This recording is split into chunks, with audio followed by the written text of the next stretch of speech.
एक गांव में एक साधारण किसान रहता था। उस किसान के 4 बेटे थे जो धीरे धीरे बड़े हो रहे थे। किसान के 3 बेटे बहुत समझदार और चतुर थे, लेकिन सबसे छोटा बेटा थोड़ा भोला और कम अक्ल वाला था। हालांकि उसमें एक खासियत थी, जितना वह दिमाग से सीधा था उतना ही वह शरीर से मजबूत और बलवान था। एक दिन किसान ने सोचा, मेरे तीनों बड़े बेटे तो अपने हुनर से कहीं न कहीं अपना गुजारा कर लेंगे, लेकिन यह मेरा छोटा बेटा तो नादान है, इसका भविष्य मुझे चिंता में डाल देता है।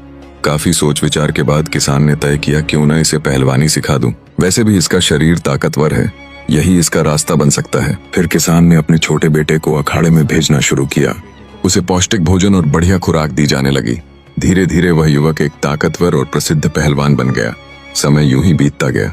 कुछ वर्षों बाद किसान ने अपने तीनों बड़े बेटों के विवाह कर दिए।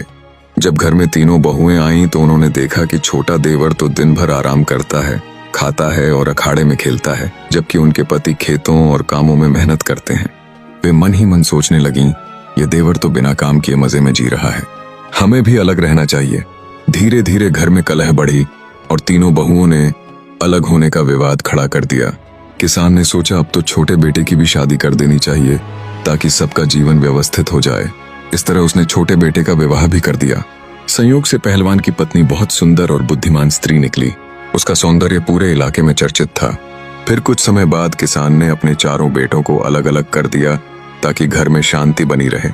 अब बड़े तीनों बेटे अपनी समझदारी से अच्छी कमाई करने लगे, लेकिन छोटा बेटा जो बस खाना और कुश्ती करना जानता था, जल्दी ही आर्थिक परेशानी में पड़ गया। जब घर के खर्च पूरे न हो पाए तो उसकी पत्नी उससे झगड़ने लगी। वह बोली, तुम दिन भर बैठे रहते हो, कोई काम नहीं करते, और फिर भी तुम्हें खाने में हर चीज बढ़िया चाहिए, ऐसे घर कैसे चलेगा। अब दोनों के बीच रोज कहासुनी होने लगी, लेकिन पत्नी बहुत समझदार थी। एक दिन उसने सोचा और बोली, तुम राजा के पास जाओ और उनसे कहो कि तुम्हें किसी काम की जरूरत है। पहलवान हैरान होकर बोला, मुझे तो कोई काम करना आता ही नहीं, मैं बस खा सकता हूँ और कुश्ती लड़ सकता हूँ। राजा मुझे नौकरी कैसे देंगे, और अगर मिल भी गई तो मैं करूंगा क्या। पत्नी मुस्कुराई और बोली, वह सब तुम मुझ पर छोड़ दो, जैसा मैं कहूं तुम वैसा ही करो। तुम महाराज के दरबार में जाओ और कहना कि तुम्हें लखटकिया की नौकरी चाहिए, लेकिन ध्यान रखना, यह मत बताना कि तुम्हें कोई काम नहीं आता। पत्नी की बात सुनकर पहलवान थोड़ी झिझक के साथ तैयार हुआ। उसने पत्नी को प्रणाम किया और उदास मन से राजमहल की ओर चल पड़ा। जब वह राजा के दरबार में पहुंचा तो राजा ने देखा कि एक लंबा चौड़ा तगड़ा और बलवान युवक उसके सामने खड़ा है। राजा ने उत्सुकता से पूछा, कहो वीर, किस काम से आए हो। पहलवान बोला, महाराज, मैं आपके राज्य में नौकरी चाहता हूँ। राजा मुस्कुराते हुए बोले, ठीक है, पर बताओ तो सही, तुम कौन सा काम कर सकते हो। पहलवान ने गर्व